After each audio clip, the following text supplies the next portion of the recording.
Welcome to Flat Earth Debate Live. I'm your host Nathan Oakley, and if you are new to this channel, or you've not done so already, then be sure to subscribe, hit the bell notification icon and join button if you'd like to become a Nathan Oakley 1980 channel member and keep up to date with the Flat Earth Debate. If you would like to support the channel, there is a super chat that runs alongside each of these shows while they are live, and there's also a PayPal, Patreon, crypto and thanks button in the info box below the video. Most importantly, if you'd like to join the discussion, simply mute the page you are currently watching, then click the link in the info box below this video to join the panel and express your views on the nature of Earth. If you do join, please don't swear. If you do, you'll be ejected, and if you are, please don't try to rejoin the stream using sock accounts. You'll be warmly welcome back on the next stream. Please also share the show on social media. Sharing the show obviously increases the live audience, but this in turn increases the chances of a more diverse panel, so please share the show on Facebook and Twitter. One last time, if you're new to the channel or you've not done so already, then be sure to subscribe, hit the bell notification icon and join button to keep up to date with the Flat Earth Debate. Now, we are joined by Neil, 10th Man, Arwin, the Adam Meakin, Chocolate Sayin, Refracted Curvature, did I miss anybody? I don't think I did, and a whole bunch of people in Discord, so welcome one and all. Hello, hello. Hey. Hello, Yo, hello, howdy, and hi. What's happening? Well, that's Afternoon, super levels everyone. of excitement. Wow, I feel really privileged. Thank you so much for the levels of excitement this late stage of the week. Any evidence of a physical geometric sphere-edge horizon, formerly known as the curve of the Earth? Negative, but Obi-Wan Kenobi Part 3 was great. Oh my god. No, it was not. No, it was not. excitement. It was against canon. What do you mean it No wasn't? spoilers. Shut up. It was great. Against canon. What is it about hearing this phrase? I mean, when I hear Paula talking about canon, and she's referencing the Bible when she speaks about whether or not it's canon, I understand contextually why she would do that. When people talk about Star Wars and it not being canon, I must admit I do cringe a little bit. Anybody else? Do that? No How is it not? spoilers. About continuity. So, like, when they made Doctor Who a woman, it was just nonsense, yeah? Because there was a distinction already of Time Lords and Time Ladies, yeah?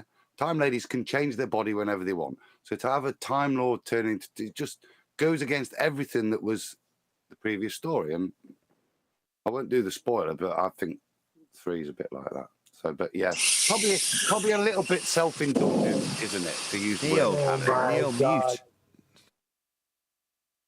I'm sorry, but I disagree. Who cares? Anyway, in terms of the canon of physical reality, canon suggested in globe heliocentric terms, the story of globe Earth, that we have Earth curve blocking stuff in the distance. That's canon, right? That's no longer canon. No Because now longer we're told, canon? Why would we expect to see this thing that used to be canon, right? It used to be part of the story officially, but now it's not. Because now we're asked, why would we expect to see it? So it's No, not this canon, is- apparently. This Well, is just maybe- a globiola. Didn't they isn't use it? a cannon to shoot a cannonball straight up and then it fell back right into the cannon? No, canon as in it has I don't believe that either. as in correct continuity with previous editions of the story, regardless of where it fits on the timeline, forward in the future or backward in terms of its prior to whatever origin story. Canon would mean that it follows on with whatever has previously come your way in your knowledge. So if something doesn't line up, i.e., I don't know, Darth Vader isn't suddenly related to Luke Skywalker at all in the previous, what do they call it again? Wow. If that was the case, that wouldn't be canon. It would be like a continuity error, wouldn't it? If suddenly Darth This is what Vader's we've just got made with by the ball, robots. isn't it? Go on. Isn't it? A continuity error here. Chocolate just said they're canon. Well, this is what Coriolis disease was all about, isn't it? It's this denial of canon. So canon's still there. It's put out by Neil deGrasse Tyson, Brian Cox. They'll still repeat the canon. What we've got is anti-flat earthers that are going against their own globe canon. Right. So when you have that in They're religious making terms, their own Death Star. you have like separation of different churches right? Catholics and Protestants, for example, right? They separate out into different factions.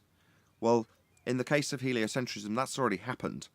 So the separate factions that will exist after the, I don't know, maybe the demise of heliocentrism as a result of this clear continuity error, the separate faction that's been spurred off, I don't know how long it's been in existence, but it seems like my recent memory would be Scientology. So Scientology is an offshoot of heliocentrism. It's very much like Star Wars, planted in the heliocentric world. You mean the storytelling medium? It's not really a world. No, the world of Scientology takes place in a galaxy far, far away, doesn't it? It's no different in terms of what. Whereas, No, it doesn't. It takes place not- around us and then eventually ends up on Earth. Earth being No, a but globe in it's not- space in Yeah. Scientology. Right. So the storytelling medium is heliocentric. So why you disagree? This is what Arwin does just to piss me off, right? He's basically sorry. agreeing with me, isn't he? Yeah, that's right. So it is fundamentally, foundationally heliocentric then, Arwin. Like I'm basically saying initially, All and of you're the disagreeing with. Abrahamic I can disagree with you if religions, that makes you happy. You're not disagreeing with me. You're agreeing with a tone that makes it sound like you're disagreeing, which is annoying. Maybe if I disagree with you in an agreeing tone, it'll be That would better. be more preferable. Okay, I'll try. Go on, Adam. I was just going to say the Abrahamic religions, most of them are set in look at Neil's logo within a set structure. And when you refer to Scientology, it totally denies that and will stipulate that it is within this heliocentric millions of miles, as you say, in a galaxy far, far away. It uses part of the old religious canon, but then it's taken on heliocentric as merging the two, isn't it? So what we're trying to convey to you, the audience, right now is that there's a continuity or a discontinuity with heliocentrism.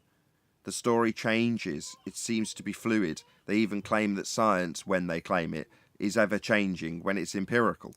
So there's a certain discontinuity to heliocentrism. And when I say we're smearing over the layers of lies with new concrete, by us addressing the problems, we're like the guys who go out on the roads with those cameras that scan them for cracks.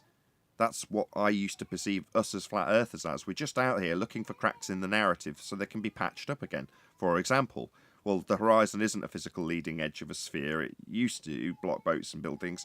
Now, not only are the buildings refracted, Chicago skyline's a mirage, but also the thing that's blocking it, meaning it needs to be a mirage, can also be a mirage behind something physically that you can see.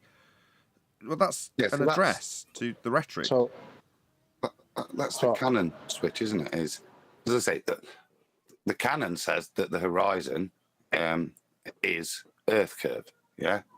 But anti-flat earthers now will have to go against that. It's not. You wouldn't expect to see Earth curve. Yeah, so just by timing. Craig's on screen saying, what bulge? When all of his co-panel shifted uncomfortably while he was saying, there is no bulge when addressing the Black Swan. Well, why? Well, because there isn't a physical geometric limitation at your 1.2 square root distance in the maths anymore. There was pre-2020, and it used to block boats and buildings. It used to be called the bulge in your maths and still is. But like Adam's saying, there's a switch in canon. There's a change in the story necessitated by an error in continuity when you actually look out and experience the world. As I recall, And in now- World War II, there was something called the Battle of the Bulge, and cannons were used. Boom. I was Yeah, going to say, perfect. now they got a refracted straight line of sight issue that they're stuck on, right? So they're now trying to make it refracted and straight at the same time, and Akumu is like clumsily making headway with this. But Phil Bell's also trying it. So this seems to be the new effort. They're like drilling deep. They're like, what do you call it? They're fracking. They're fracking, ironically, to try and find a solution to a straight line of sight and refraction being at the same thing, right? That's what they're trying to dig for right now. Fracking idiots. To having success because you have a lot of people in chat, namely Emma Peel, who agrees with Virus and says we don't understand what he's saying. We covered this in the pre-show. You can't have your cake and eat it. You can't simultaneously claim that the light to a point in the distance is bent, that's refracted, but simultaneously line of sight is straight. What if that line of sight is to a point known as the horizon that used to be a physical limitation to your view? Oh, well, then it's refracted. What if you're using a sextant? Well, then it's straight. Didn't you just say it's refracted? Yeah, it is. It's the horizon. We wouldn't expect to see Earth curve. That's what they tell us. I mean, I'm not even kidding when I say that. I'm laughing because it's absurd what we get back from the anti-flat earthers, but ultimately we are told that we wouldn't expect to see Earth curve. Well, that's their Yeah, 'cause thinking. They it's no think that longer they can canon. dig. They think they can dig into this and then eventually get to the goods. I really think they believe that. Yeah, they believe it because they tell us that it's no longer canon. But then, in reference to if it was Star Wars with a new story that you're moaning about, Neil, it'd be like going back to George Lucas, who's no longer in charge of this, and saying, this isn't canon, it doesn't make sense with the story. And he'd go, yeah, that ain't my story. My story is this. And that's what Neil deGrasse Tyson, by comparison, would do. He'd go, yeah, that ain't my story. My story is Earth does turn underneath stuff, and I can calculate how much it'll turn under a football. Just because you are debating with people who appreciate the reality of that and shortened flight times doesn't mean that I'm going to change my rhetoric. Nor does it ultimately mean that we'd ever be in a position to challenge Neil deGrasse Tyson and say to him, why is it that you're claiming Earth turns under footballs? That would shorten flight times. We won't get that chance. Every once in a while, the heliocentric priest will go non-canon in the canon story. So, perfect example of this is Bill Nye when he was telling that girl, one thing I need your generation to know is that you cannot leave the Earth. The Earth is a closed system. That doesn't sound very canon to the original story of the Earth is in a flight, it's floating around in a second law of thermodynamics violation where you could get in a rocket and leave. Talking of rockets leaving, did you ever see Buzz Aldrin do something similar, very non-canon, when he was being, he was chatting away to some 5 or 6 year old, and he's asked about going to the moon, and he says, we didn't go. Do you ever see that? Yep. Yeah. The question is, why didn't we go? And yeah, that's my question. It's like, what, Buzz, you all right? What's going on there, buddy? That's called a moment of clarity. The problem with going non-canon from canon is you end up shooting yourself in the foot. The bangers or today. it blowing up in your face. Should we move on? Is that enough on Earth curve? No, Earth curve is non-canon anymore. It is now. Earth curve is no longer canon. Why would you expect to see this? What's on screen now? This is the National Geographic claim pre-2020. Still canon as far as normies are concerned, not canon as far as anti-flat earthers are concerned. What's this straight line? What's this? No, but it is. It is, though. It's a straight line, but it's also refracted, you see? Sorry, straight and refracted are mutually exclusive. Well, not anymore. What do you mean not anymore? Geometrically, you can't have a bent straight line. No. In my new authorship of how the globe works, it doesn't contradict each other anymore. Yeah, sounding agreeable. Yeah, it doesn't work. Paradoxes are non-canon now. Great. Disagreeing but sounding agreeable. It didn't work. Sorry. I tried. You did try. Any more on Earth curve? Formerly the geometric horizon depicted in Muppet Vision here by National Geographic. Now let's move on to the next non-canon question. Okay. Any evidence you can acquire an elevation angle measurement from a curved baseline?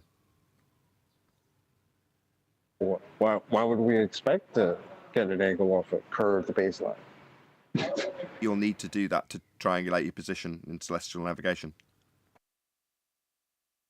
No, but why would you expect us to use a curved baseline? Because globers think that the Earth is curved. That's why. Oh shit, they do, right? Well, most cannons need an angle when they fire their artillery, so it can never work on a globe. Shooting from the hip with these. Well, technically, didn't Newton argue that you could shoot a cannonball into orbit? Oh Lord. That's how he What's described. orbit? It's not Hold that he on. just said that you could. Or is that just some sleazy rumor about I'm him? trying to answer you.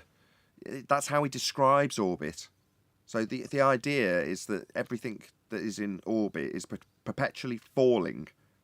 That's the idea. So you shoot a cannon and it goes up and across, and then it comes back down. You shoot it a bit higher, it goes up even higher, further across, and then comes back down. You shoot it that little bit higher, and it goes into orbit, i.e. constantly falls around the sphere Earth surface. That's what the moon is claimed to be doing. That's what we are claimed to be doing. We're falling perpetually around the sun in the heliocentric model. It's absurd. Just I was going to say something about the curve. Let me just address the fallacy, John. Sorry. Absurd and a begging the question fallacy on its face. So all it is the assumption that we are falling. The assumption that the stars in the sky that you see have orbital motion, i.e. they're falling around physical bodies in the sky when you see the lights doing it. And therefore that transposes onto us as a sphere when observing those lights. Therefore we as a sphere and the Earth we're physically standing on fall around the sun. Just a begging the question fallacy at face value. And because of because it's all relative. Hold on, Owen. Go ahead, John. Sure. I was just going to say that a flat earther just needs to measure an angle. Globe earthers used to use a line of sight to a geometric horizon to acquire an angle after subtracting a dip angle correction. That's over with.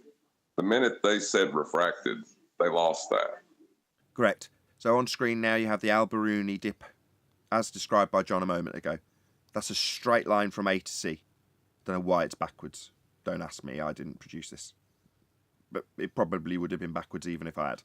But nevertheless, that's what we're talking about. This straight line that derives the geometry.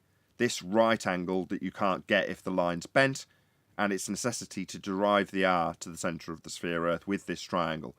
Well, notwithstanding the fact that this height measurement from B to A was acquired off a flat plane, once you've begged the question of the flat plane you used with an angle to get the height being completely violated by this next measurement because you're assuming then that surface you took the measurement from is curved, notwithstanding that, you still need a straight line to a geometric tangent point. That's Earth curve, by the way, at sea.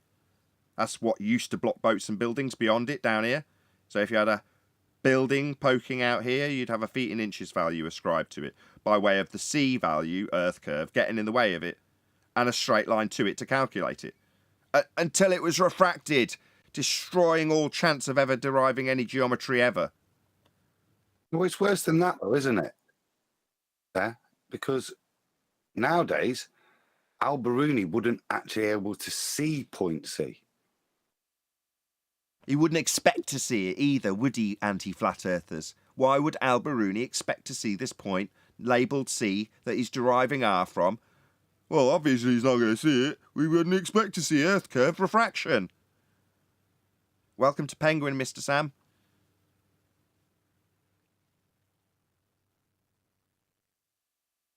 But that's why that's why he had to use the maths of Pythagoras. That's why they claim that he had to use the maths of Pythagoras. That's why they claim Al-Biruni basically had to beg the question, because they knew that he couldn't see point C. He wasn't able to see this geometric horizon because it doesn't exist. That's why they claim that. That's why the same thing they claimed for Eratosthenes. Both of them were measuring a flat plane. The globe proof is just proving a flat Earth, basically. They're telling you straight there. You've just got to research it, and it tells you it was measured flat. That's their globe proof. That angles were used, and it's flat. Yes, every assertion that used to be claimed to be begging the question of a sphere Earth is incorrect. I was wrong. No, every assertion of a globe Earth doesn't start with a begging the question fallacy. It starts with an angle measurement taken from a flat plane. That might be worse than begging the question of a sphere. Worse for them, better for us. Sitting pretty when we know our opponents have to beg the question of a flat Earth in order to start their journey on assuming a sphere. I was listening, Nathan, to Ricky Gervais, Humanity, last night. And you know he's a atomist, evolutionist, etc. And he's gone about how people know it's a globe. He says, I mean, they knew years ago some Greek bloke was using shadows to measure it. That's the general rhetoric. That's the canon. But it's interesting that is the mainstream, and somebody like Gervais is citing it as proof of a ball. Really? I laugh because I just went, sticks in the ground, mate. You know what I mean? But yeah, he cited Aristophanes. Let's go through it. Sticks in the ground. Let's start with the 2015 position in terms of a flat Earth rebuttal. I'll give it old and dusty, right, Chocolate? Sticks and shadows works both ways. You can do it off a flat surface and you can do it off a sphere surface. You can do it equally well off both. Incorrect. Why is that incorrect? Anybody on the panel or Discord for that matter? Can't get an angle off a curved surface. It can only work on a plane. After you've measured the angle, that's your sticks and shadows, that's an angle. Well, that angle's two straight lines, Ricky Gervais. So, my geometrically illiterate friend, how can it be the case that you're deriving a spherical value from two straight lines? You're going to need a flat plane for your sticks and shadows, Mr. Gervais. Are you geometrically illiterate? I'll trim it out and put it as a short and we can address it to you with a hashtag. Hashtag Ricky Gervais can't maths. Notice how I gave you a grammatical error for his name. What I find funny is over the years, everyone seems to be surprised, even though they're flat earthers, that everything seems to prove the earth is flat. Down to the globe proofs prove it's flat. It's like, yeah, it can't not, all these things can't not prove that it's flat. Because it is. It can't prove it to be something it's not. That's right. You know what that's I mean? That's a nice roundup. So the origin story, yeah, the true canon of the globe is a flat origin story. A measurement from a flat plane. That's where your only exists in your mind's eye globe came from. The flat plane it was measured from. That's the origin story. That's the real canon of the globe, a flat plane. That's where it began.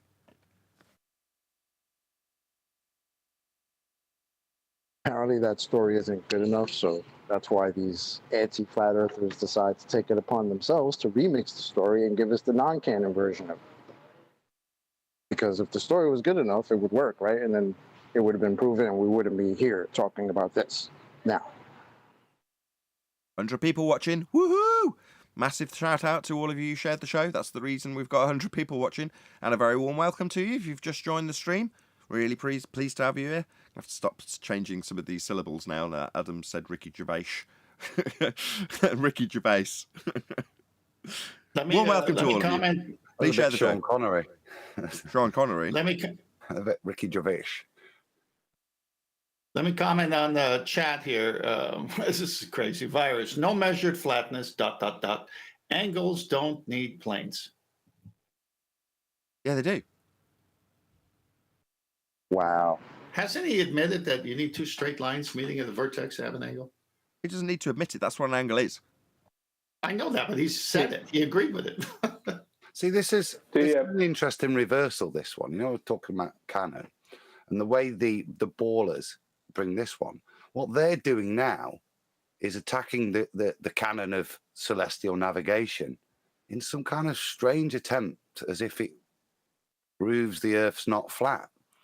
It's look at what's being brought to us. You can have an angle with a curved baseline, you know, as if that would then demonstrate it's a ball. It's a very anti way of doing it. They're attacking something that's solid. And even if they did in some way prove you could have these funky angles with curvy lines, it still doesn't address the rest of how celestial navigation works. It's just, this is one of the weirdest ones, I think, now, because, like I said, we're fielding basically retardia. It's not dealing with the subject at hand. It's dealing with an argument about can you have a straight, a curved line on an angle. And that's think, symptomatic of what we're left to be dealt with and how weak their argument actually is. And virus demonstrates. Downright It's too stupid. practical to deal with, right? That's why they would rather talk about goats going over the curve instead of actually this celestial navigation, because people are actually out there doing this, right? It's been done. It's been established. It's another one of those things that's advanced humanity. It's advanced the society we currently live in. It's provided us with means of trade that we didn't have before. It is very much part of our history that's advanced society.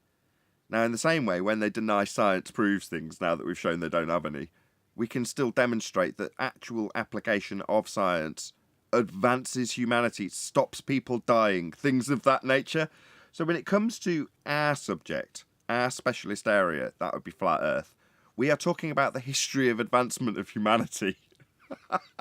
What's the globe ever actually done for anyone? Let's give one example. Give me one example of where the globe belief, the heliocentric model, has actually benefited anybody in any scenario ever, other than the deceivers who get paid heavily to lie about it. Well, the only way it's helped is it's helped us at times to have a laugh. That's it. That's literally the only way. It's actually more of a regression, because apparently we were capable of doing things 50 years ago that we can't do today in 2022. So it's more of a regression than any type of advancement. So other than regression, having a laugh, roads, sanitation, what has the globe ever done for us?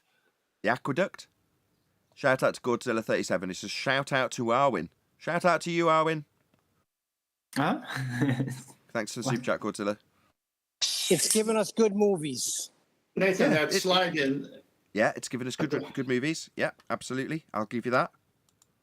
That slide I put in the pre-show would be a good time. The one with the writing and horizontal coordinate system at this point. Can you put it up? Uh-huh. All right. So altitude and azimuth, the horizontal coordinate system, the one that you use from Earth, which means the one with the sextant, right? Because this is a Earth-based measurement, because you're on Earth with a sextant.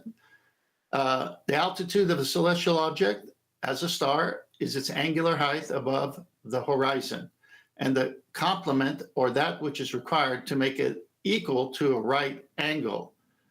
I mean, I'm going to finish it, but the minute you say right angle, it's over for a curved baseline. It's over for anything, bent lines. You can't get an angle unless they're two straight lines. The azimuth of a celestial object is its angular distance from the north point of the horizon.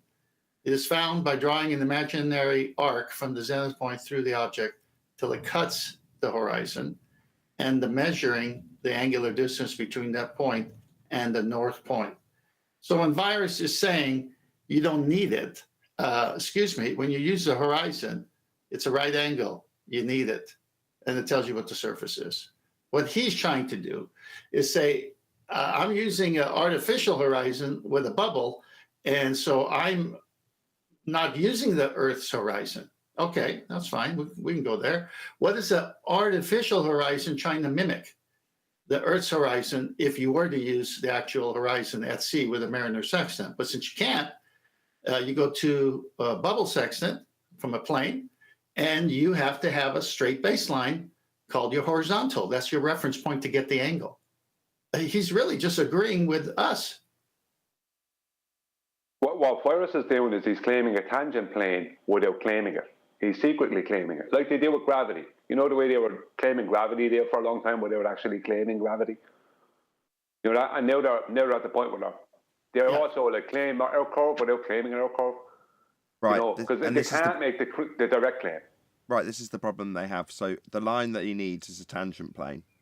Either globe Earth with Dingleberry, that would be along a line, we call it the sensible horizon, and therefore you've got a dip to OG. That's the dotted line that would represent a straight line tangent point to a geometric horizon. But as described here in Andrew Thomas Young's diagram, they haven't got it anymore. Their line of sight is OH, a bent line. Well, that's no use. That's not going to give you a tangent plane. That's not going to give you a straight line of sight. That's not going to give you an angle. It all messes up the moment they introduce atmosphere, because nothing that they can see ever has a straight line to it. Ever! On a globe, because you assume that the air is sphere-shaped. Oxymoron, sphere-shaped air. But nevertheless, you're assuming sphere-shaped air, increasing density as you look out to distances. Therefore, light traverses a gradient and curves into your eyeballs, according to them. Well, that means you're never going to see the geometry of a sphere Earth, you're never going to see Earth curve, you can't derive R, and you can't draw a tangent plane. You can't measure an angle, you can't do anything in terms of actually surviving going out to sea. So, globe Earth is absolutely untenable at this point, and completely negated by the use of a sextant. You don't need a globe Earth, you need a flat plane.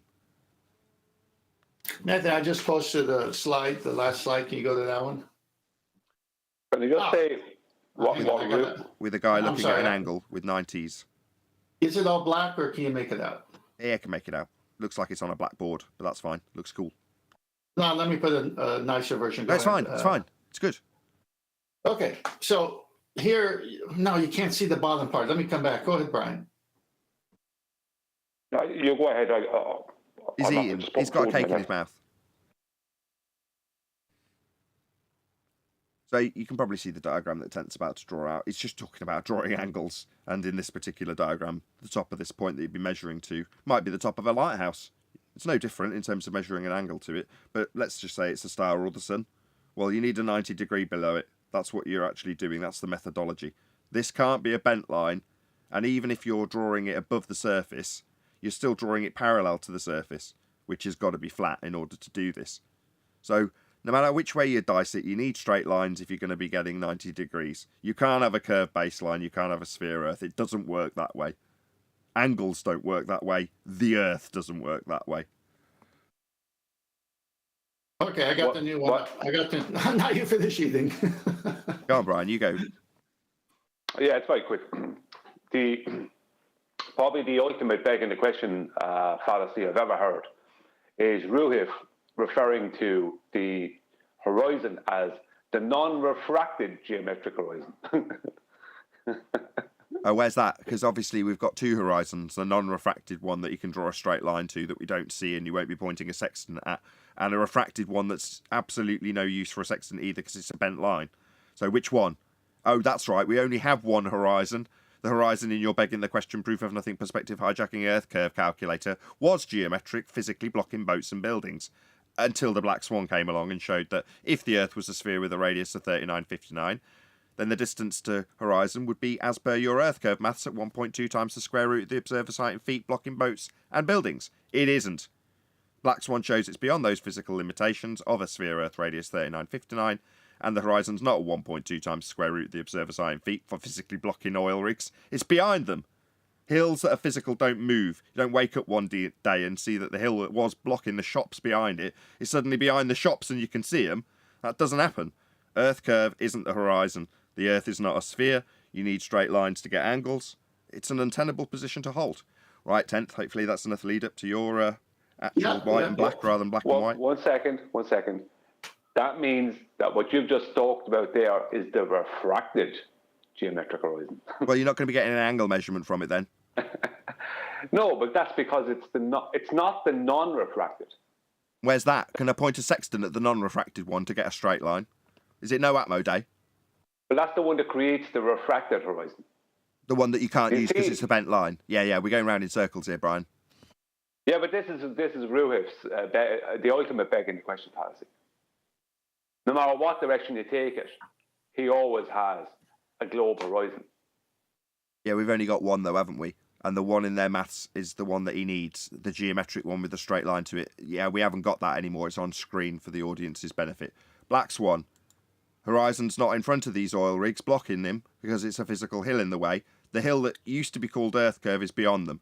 So when he says he needs O to G, you need that O to G straight line, do you, Rufy? All right, why is it dotted? Why has Andrew Thomas Young got it dotted? Oh, is that because we've only got one horizon and yours isn't a straight line anymore? So what are you going to do? You're going to imagine a straight line to correct for dip from. Yeah, that's why I'm laughing at you, crazy clown. Right, 10th. We've held you long enough. Yeah, you're fine. I got it. All right. So you see here, we got an illustration of an eye line, much like the sensible horizon they like to talk about, or the astronomical horizon you get with a bubble sextant. See, the dotted line is your reference line, a flat baseline. And then the angle to, say, this pole here. And you see the right angle and you see the 90-degree box. Now, that bottom line also, where the feet of the observer here is, also mirrors, parallels that same thing that is at its eye level. Now, imagine at sea, and instead of a pole here to get an elevation angle to, you're actually shooting a star and you're using the horizon. So you bring the sun or star down to the horizon, barely skimming it, and then you make sure it's vertical, you get your angle, you get your time, and then you subtract dip, which is height of eye above sea level. And then you bring that same right angle down to that bottom. They can't get away with it. The artificial horizons give it to you at your eye line, but the Mariner sector using the Earth's horizon gives it to you at the surface of the Earth, matches that. So if they're going to tell us you don't need it, but then they go here and say, as you all recall, hey, virus, that eye line sight, that horizontal, is that straight forever? He said, yeah. Well, guess what? The bottom one has to be too. It's so simple. Any evidence of the distance to the sun? 3 AU. Why would you need to make that claim? I know it's farcical and Arwinian units don't really exist, but we don't need to make any claims of distances to these celestial items. Correct. Yep. But Yep. I know people like to think that they do have a distance because of physicality assumption bias. You can, but you can't use celestial navigation as a method to attain that distance.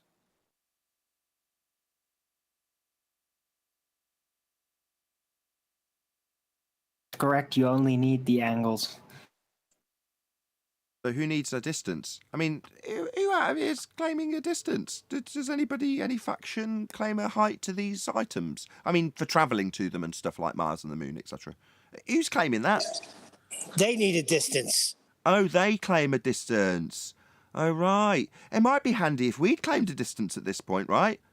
I mean, Well, we can. There is a claim, isn't there, within celestial navigation? I think I read it on the pre-show the other day, Nathan. The claim is arbitrary. If you're going to want to tie down celestial navigation to anything, it's just an arbitrary height. It doesn't matter. Shout out to Us So Far. It says, great show. Any evidence of the moon speeding up while behind the Earth and slowing down whilst beside the Earth, then speeding up again in front of the Earth? ? No. Again, Alwyn's physical assumption bias rides supreme in terms of your questioning, it seems. But thank you very much for the super chat. Us So Far. Did anybody want to actually answer his question? I was going to say, yeah, the evidence is that very smooth path, that consistently one-speeded path that we witness from the surface. For a baller, that would be the evidence of it obviously speeding up and slowing down. It has to be in their model, you see. What are you talking about speeding up and slowing down?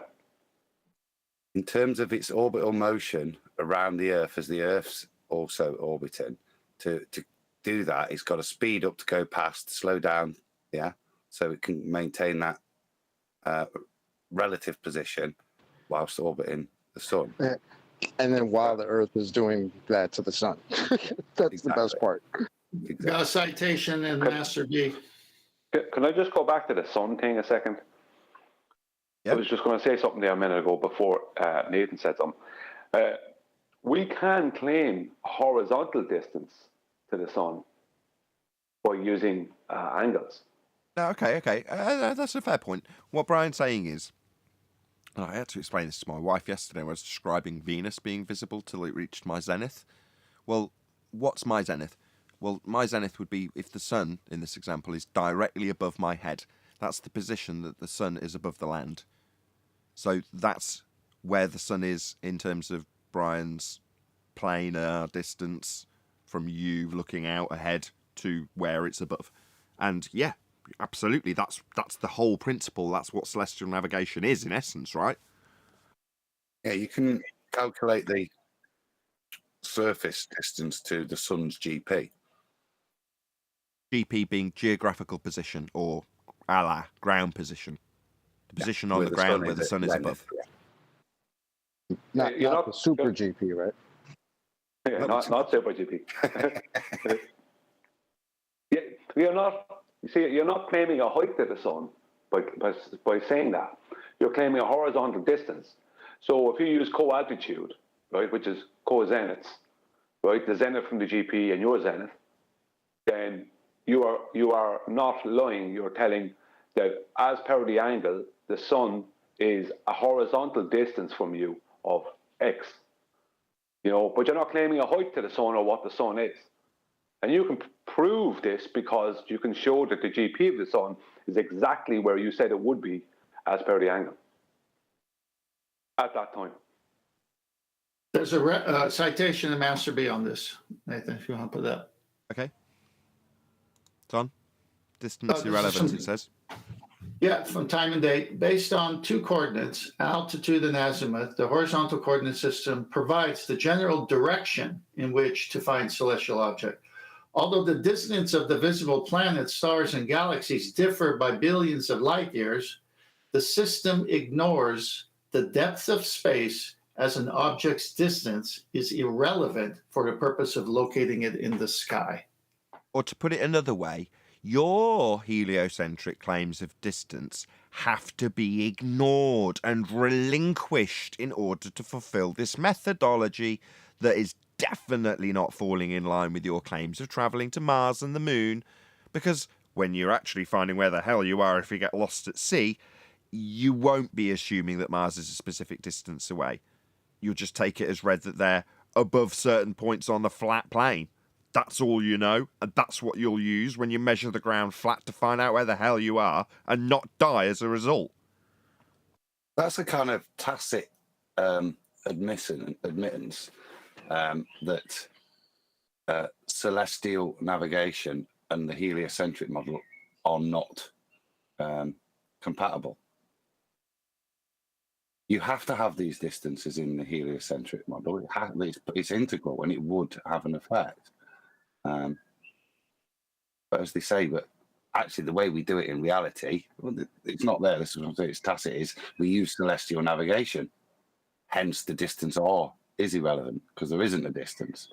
So there's a beautiful summary to follow from that, Adam. Beautiful. Thank you so much.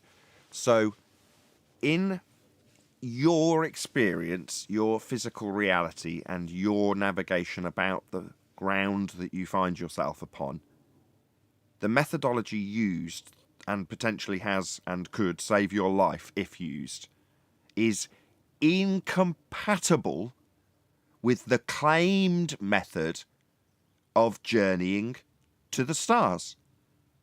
So when they claim they've calculated how much fuel they needed to travel to the moon, or calculated how they'll get through the orbital motions and navigate the solar system to get to Mars, those journeys and those distances are incompatible with journeys and distances that you can actually take and measure on the ground that you experience.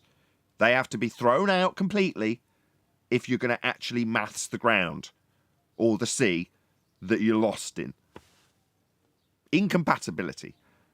Sphere Earth and travelling to the stars is incompatible with flat Earth and travelling along the ground.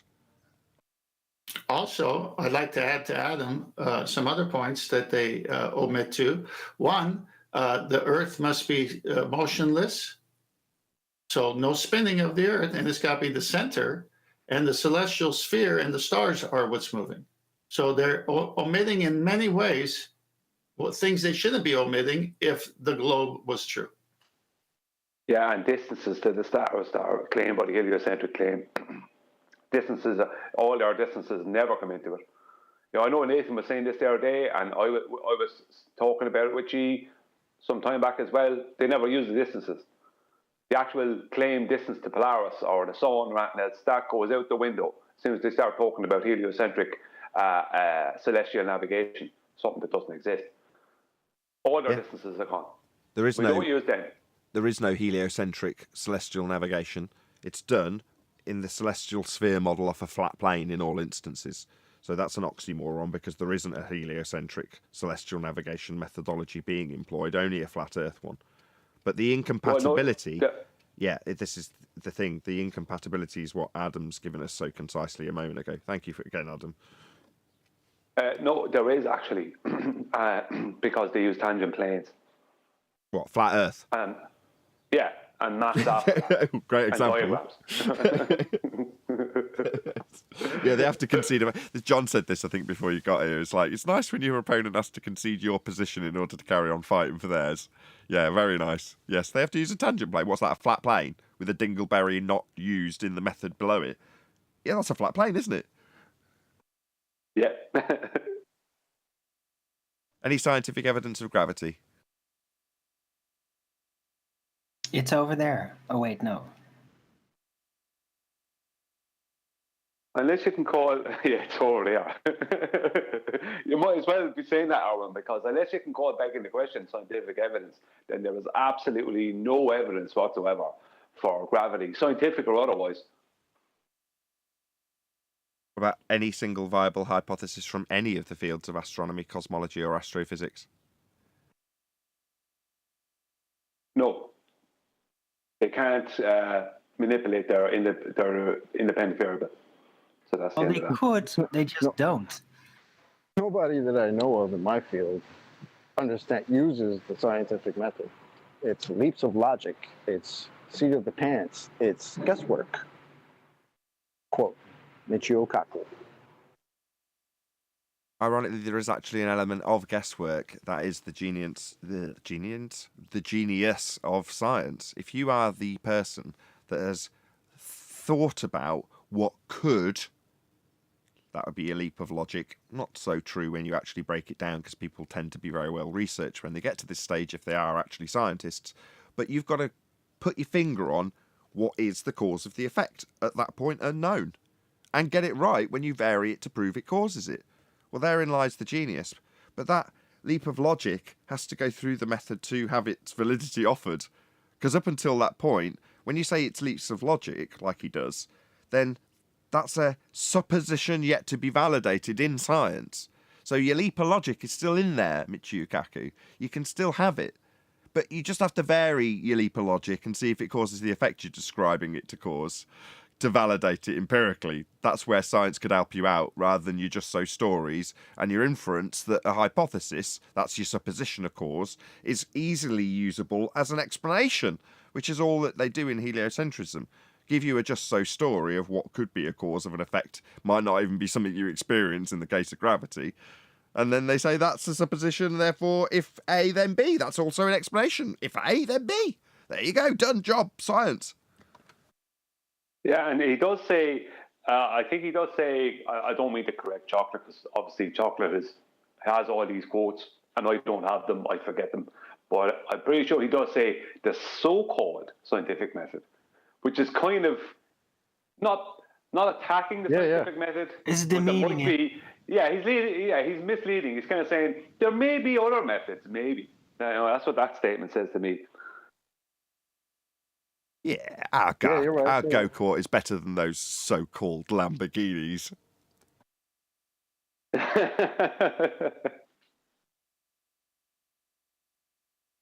that's funny, because in his other quote, he distinctly makes the difference between a theory and experiment.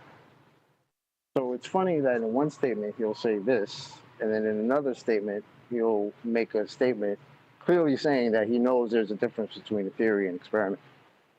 Calls it the greatest mismatch between theory and experiment, and that's your cosmology, Globers.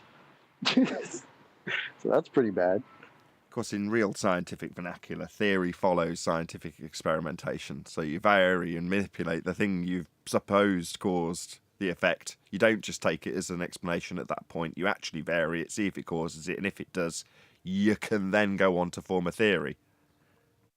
So the very thing that they misuse in order to have credence and respect the scientific method, science, let's science it, all these things we see.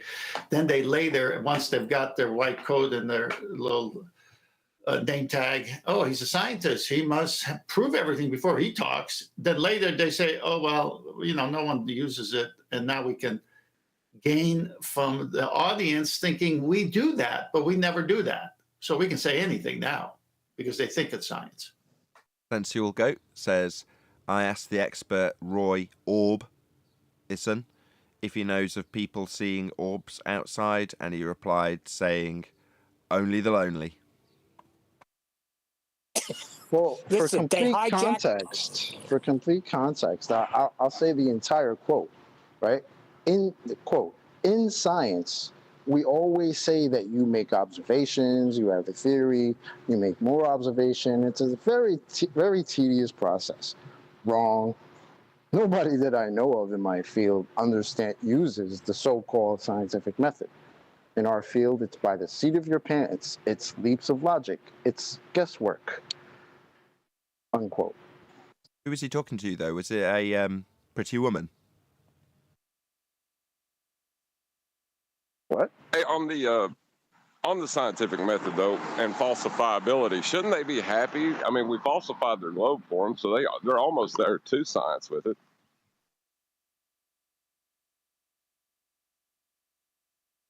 Science doesn't prove anything.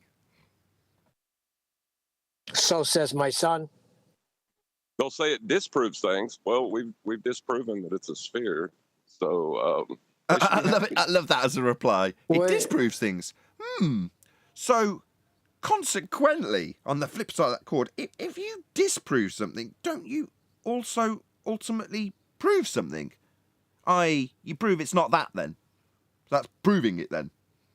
You can't not prove something in that scenario. But they're claiming it doesn't prove anything. It just disproves things. Shh. Ultimately meaning it also proves something. Yeah, but we didn't disprove the globe using science, because you can't do that. But we did disprove the globe using geometry. Well, That's logic, correct. yeah. Lack of maths. But they don't make a distinction. That's what I'm saying. Well, you can't really disprove something scientifically when the claim isn't scientific in the first instance. Yeah, its claim is geometric. Exactly, Aaron. Yeah, exactly. You can try and disprove their claim of maths with logic, but that's not disproving their claim in science, because their claim isn't science, not open to science, isn't a cause and effect relationship. It's just a baseless assertion based on fallacy. Earth's a sphere. Why? Because I assume it. So it's geometric, right? What I'm saying is, though, Logical. You're debunking their lack of claimed geometry. Their assertion in the positive is they've got a physical limitation at 1.2 times the square root of the observer's height in feet. That's their claim of physicality for them to prove. Well, when you take it as read that that's what you will have based on their claim, you then disprove it, i.e. show it not to be true. So you're showing a lack of claimed physical measurable geometry. But you're doing it with logic, not with maths. You're not disproving the Earth with maths. They're claiming to prove it with maths, and you're showing how it can't be the case with logic. Make sense? Yes. right, and that's fine. But to them, math is science in their minds. That's why Indeed. I said that. Well, Indeed. they need to watch QE show this weekend then. Yeah, good job. We've been reminded while we're still live. So tomorrow, be here or be sphere on the Quantum Eraser YouTube channel for Ballbusters Live. Be here or be sphere, 8 p.m. UK time, and whatever time it is in the colonies. 2 p.m. Eastern.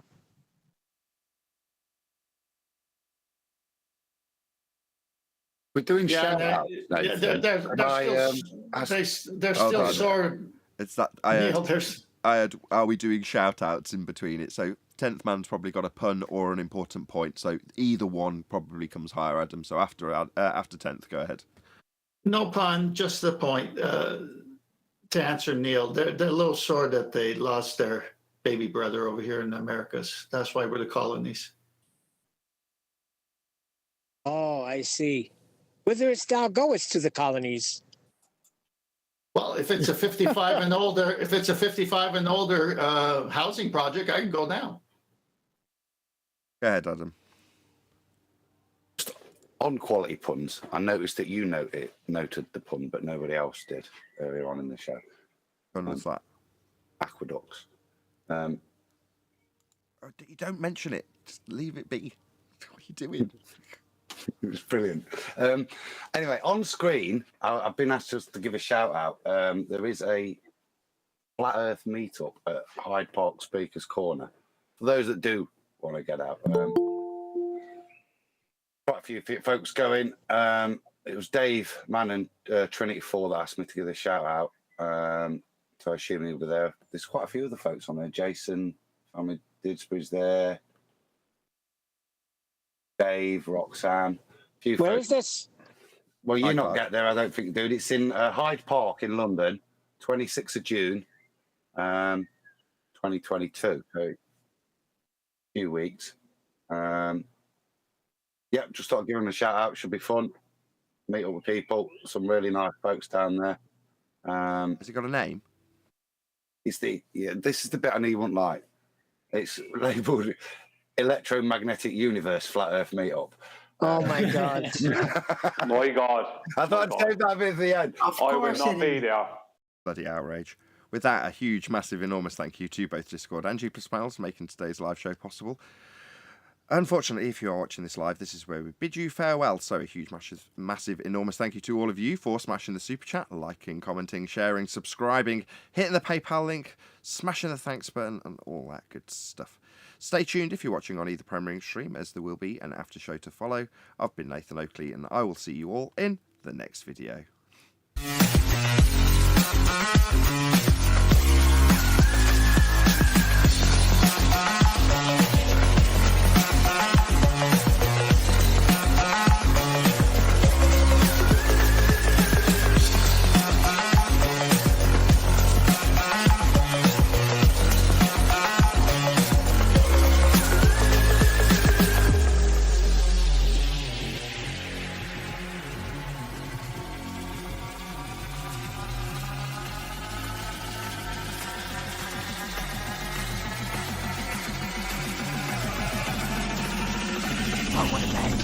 What a lovely day!